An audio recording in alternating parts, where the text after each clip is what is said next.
After that आपके पास example में आप इसे सेराइन कोट कर सकते हैं, जो कि एक अमाइनो एसिड है,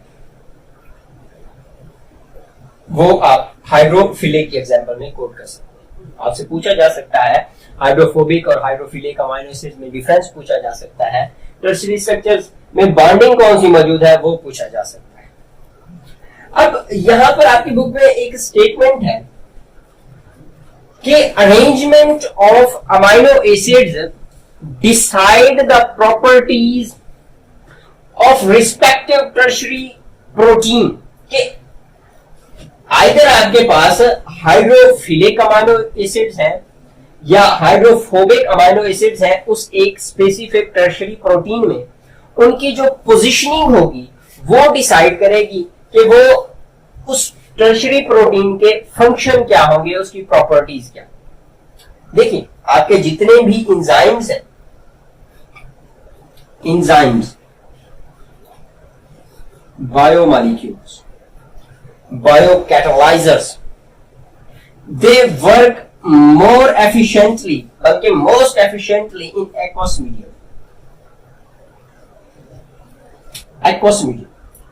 तो इनकी सरफेस पर जो मौजूद होंगे वो हाइड्रोफिलिक अमाइनो एसिड्स होंगे। सरफेस पर हाइड्रोफिलिक अमाइनो एसिड्स है तो ये वाटर के साथ, एक्वस इन्वायरमेंट के साथ इंटरैक्ट कर पाएंगे।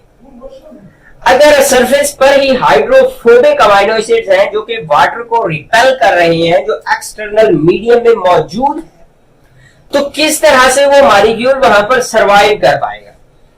तो अगर इस मॉलिक्यूल ने, इस एंजाइम ने एक एक्वस मीडियम में एफिशिएंसी देनी है, अपनी एक्वस मीडियम में अपना वर्क देना है, तो वहां पर उसकी सरफेस पर भी हाइड्रोफिलिक अमाइनो एसिड मौजूद होने चाहिए। ऑन द अदर हैंड अगर वो कोई स्ट्रक्चरल या फिर सपोर्टिव वर्क परफॉर्म कर रहा है आपकी बॉडी के लिए, तो वहां पर आपकी उस प्रोटीन की, उस टर्शियरी प्रोटीन की सरफेस पर हाइड्रोफोबिक अमाइनो एसिड मौजूद होंगे। तो ये हो गया कि आपके पास अगर वो एक्वस मीडियम डिसाइड करता है कि उसकी सरफेस पर कौन से अमाइनो एसिड्स मौजूद होंगे। अगर वो एक्वस मीडियम में वर्क परफॉर्म कर रहा है तो आपके पास हाइड्रोफिलिक, और अगर वो एक्वस में वर्क परफॉर्म नहीं कर रहा तो आपके पास हाइड्रोफोबिक अमाइनो एसिड उसकी सरफेस पर मौजूद है। चलते हैं थोड़ा सा आगे, आपके पास जो लास्ट टाइप है वो क्वार्टरनरी प्रोटीन्स की है। क्वार्टरनरी प्रोटीन्स ग्लोब्यूलर इन स्ट्रक्चर हो जाते हैं। ग्लोब्यूलर इन स्ट्रक्चर क्यों हो जाते हैं कि आपके पास जो सीक्वेंस थी अमाइनो एसिड की, उसने अल्फा और बीटा प्लेट्स बनाई। उन अल्फा हेलिक्स और बीटा प्लेट्स ने फोल्ड होकर, बेंड होकर आपको एक टर्शियरी स्ट्रक्चर दे दी, जिसमें फोल्डिंग मौजूद थी, जिसमें वो प्लेट्स बेंड होकर डिफरेंट स्ट्रक्चर्स बना रही थी। But when these tertiary structures again fold, again bend, they form a globular, a round structure, which is quaternary proteins, which are quaternary proteins.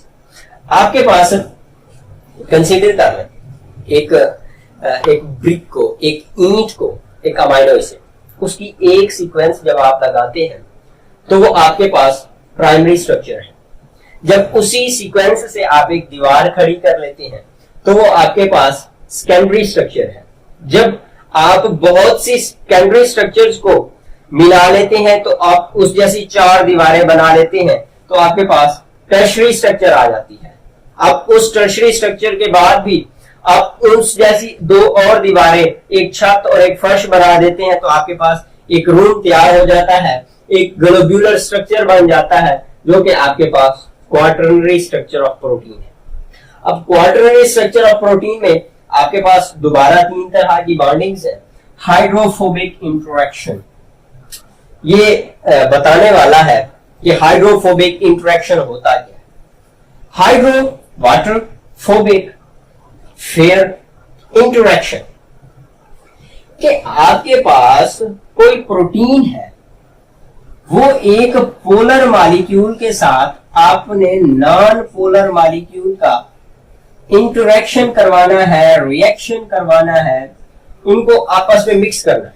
मिसाल के तौर पर आप पानी में जब ऑयल मिक्स करते हैं तो वहां पर भी हाइड्रोफोबिक इंटरेक्शन आप करवा रहे होते हैं कि आपके पास जो ऑयल है वो नॉन पोलर है, आपके पास जो वाटर है वो पोलर है, आप दोनों को मिक्स करने की कोशिश कर रहे हैं, तो this one is the hydrophobic interaction. दो ऐसे मॉलिक्यूल का इंटरेक्शन जिनमें से एक पोलर हो यानी कि वाटर और एक नॉन पोलर हो, वो आपका कोई ऑयल हो सकता है, वो आपका कोई अमाइनो एसिड हो सकता है, this one is the hydrophobic interaction. अब जरूरी नहीं कि वो पूरे का पूरा मॉलिक्यूल ही हाइड्रोफोबिक हो, उसका कोई एक पार्ट हो सकता है, उसकी कोई एक सीक्वेंस हो सकती है कि आपके पास एक प्रोटीन है, वो सारे का सारा जो आपके पास है वो हाइड्रोफिलिक अमाइनो एसिड से बना हुआ है, जबकि उसका सिर्फ एक पोर्शन है जो कि हाइड्रोफोबिक अमाइनो एसिड से बना हुआ है और आप इसे इकोस मीडियम में लेकर जा रहे हैं, तो वहां पर भी आपके पास हाइड्रोफोबिक इंटरेक्शन होगा। After that, the second force is hydrogen bonding, and at the last is ionic bonding. इसकी जो मैंने स्टेटमेंट आपको बताई कि sequence of amino acids, arrangement of amino acids, positioning of amino acids decide the properties, functioning and there structure of the protein molecule. आपके पास दो proteins हैं, एक है हीमोग्लोबिन,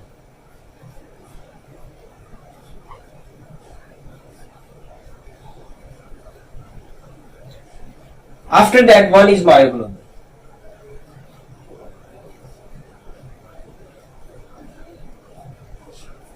दोनों ऑक्सीजन बॉन्डिंग का काम करती है, but this one is present in the blood cells. On the other hand, myoglobin is present in muscles. Haemoglobin आपका ऑक्सीजन बॉन्डिंग कर रहा होता है, ऑक्सीजन की ट्रांसपोर्ट कर रहा होता है आपके ब्लड में, जबकि मायोग्लोबिन जो है ये आपके मसल्स में ऑक्सीजन की अटैचमेंट करके उन्हें स्टोर कर रहा होता है। दोनों है प्रोटीन, दोनों में अरेंजमेंट डिफरेंट होगी अमाइनो एसिड्स की, दोनों में प्लेसमेंट डिफरेंट होगी अमाइनो एसिड की, उसने दोनों की स्ट्रक्चर, दोनों का फंक्शन, दोनों की प्रॉपर्टीज चेंज कर दी। एक आपके पास ब्लड में मौजूद है, वहां पर ऑक्सीजन कैरियर का काम कर रहा है, दूसरा आपके पास मसल में मौजूद है और वो वहां पर ऑक्सीजन स्टोरेज का काम कर रहा है। तो दोनों ग्लोब्यूलर मॉलिक्यूल्स हैं, दोनों ग्लोब्यूलर प्रोटीन्स हैं, but due to the arrangement of, due to the sequencing of amino acids, their properties changed.